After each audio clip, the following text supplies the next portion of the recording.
സംസ്ഥാന സ്കൂൾ കലോത്സവത്തിൽ സ്വർണ്ണക്കപ്പ് കണ്ണൂരിന്. നിലവിലെ ചാമ്പ്യന്മാരായ തൃശൂർ 2ാം സ്ഥാനത്താണ്. കോഴിക്കോടാണ് 3ാം സ്ഥാനത്ത്. കണ്ണൂർ 1028, തൃശൂർ 1023, കോഴിക്കോട് 1017 എന്നിങ്ങനെയാണ് പോയിന്റ് നില. വിവരങ്ങളുമായി വിനോദാണ് കലോത്സവ വേദിയിൽ നിന്നും ചേരുന്നത്. വിനോദ്, വാശിയേറിയ മത്സരത്തിനൊടുവിൽ സ്വർണ്ണക്കപ്പ് കൊണ്ടുപോകുന്നത് അങ്ങ് കണ്ണൂരാണ്.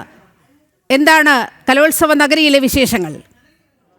നീലിമ, കലോത്സവ നഗരിയിൽ ആകെ സന്തോഷത്തിൻ്റെ പൂത്തിരികൾ പൊട്ടുകയാണ്. കാരണം നമുക്കറിയാം, ഇത് പൂരനഗരിയാണ്. കഴിഞ്ഞ തവണ തൃശ്ശൂരിനായിരുന്നു സ്വർണ്ണക്കപ്പെങ്കിൽ ഇത്തവണ അല്പനിമിഷം മുമ്പാണ് അറിഞ്ഞത് കണ്ണൂർ ആ സ്വർണ്ണക്കപ്പ് അങ്ങ് തട്ടിയെടുത്തിരിക്കുന്നു. വെറുതെ തട്ടിയെടുത്തതല്ല, കലാപ്രകടനങ്ങൾ നടത്തി അവിടുത്തെ മിടുക്കുള്ള കുട്ടികൾ അത് തട്ടിയെടുത്തു എന്നുള്ളതാണ്. നമുക്ക് അവിടെ നിന്നുള്ള കുട്ടികൾ തന്നെ ചേർന്ന് കണ്ണൂരിൽ നിന്നുള്ള ഒരു കുട്ടിയെ ഇപ്പോൾ കിട്ടിയിരിക്കുന്നു. മോളെ, കണ്ണൂരിൽ കിട്ടിയിരിക്കുന്നു സ്വർണ്ണക്കപ്പ്. എന്താണ് അഭിപ്രായം?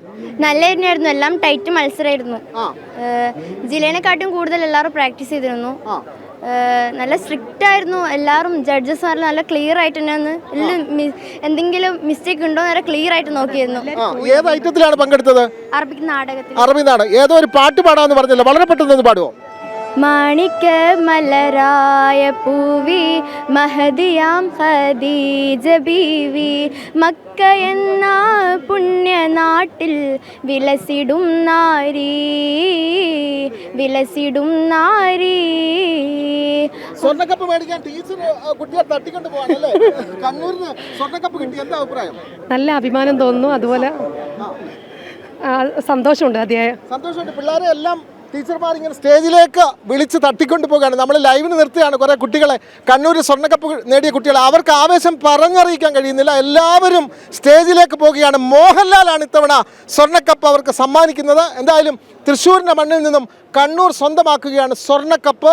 എന്തായാലും കപ്പിനും ചുണ്ടിനും ഇടയിലാണ് കഴിഞ്ഞ തവണ കണ്ണൂരിന് സ്വർണ്ണക്കപ്പ് നഷ്ടമായത്. ഇത്തവണ അവർ നേടിയെടുത്തു. എന്തായാലും കണ്ണൂർ, നേരത്തെ അവിടെ നിന്നുള്ള ഒരു അധ്യാപകൻ നമ്മളോട് പറഞ്ഞത്, കണ്ണൂർ എന്ന് പറയുന്നത് നേരത്തെ അറിയപ്പെട്ടത് കലാപഭൂമി എന്നാണ് അറിയപ്പെട്ടത്. ഇനിയും ഞങ്ങളുടെ നാട് കലാഭൂമി, കലയുടെ നാട് കലാഭൂമി എന്നറിയപ്പെടും എന്ന് വളരെ അഭിമാനത്തോടെ, വളരെ നെഞ്ചുറപ്പോടെ, വളരെ ശക്തിയുക്തം അധ്യാപകരും കുട്ടികളും ഏറ്റുപറയുന്നു. നമുക്ക് വേറെ സന്തോഷമുണ്ട്. ഇങ്ങനെ പോയിന്റ് നിലയിൽ ഒന്നാമതെത്തിയത് കൊണ്ട് മറ്റാരും പിന്നിലല്ല. തൃശ്ശൂർ വളരെ കുറച്ച് പോയിന്റിന് മാത്രം പിന്നിലായി. കോഴിക്കോട് തൊട്ട് പിന്നിലുണ്ട്. നമ്മുടെ എല്ലാ ജില്ലകളും വളരെ മികച്ച പ്രകടനം കാഴ്ചവെച്ചു. പക്ഷേ പോയിന്റ് നില നോക്കുമ്പോൾ കണ്ണൂർ സ്വർണ്ണക്കപ്പ് നേടുന്നു എന്നുള്ള ഒരൊറ്റ സന്തോഷം മാത്രമേ ഈ അവസരത്തിൽ പറയാൻ കഴിയുന്നുള്ളൂ. നീലിമ.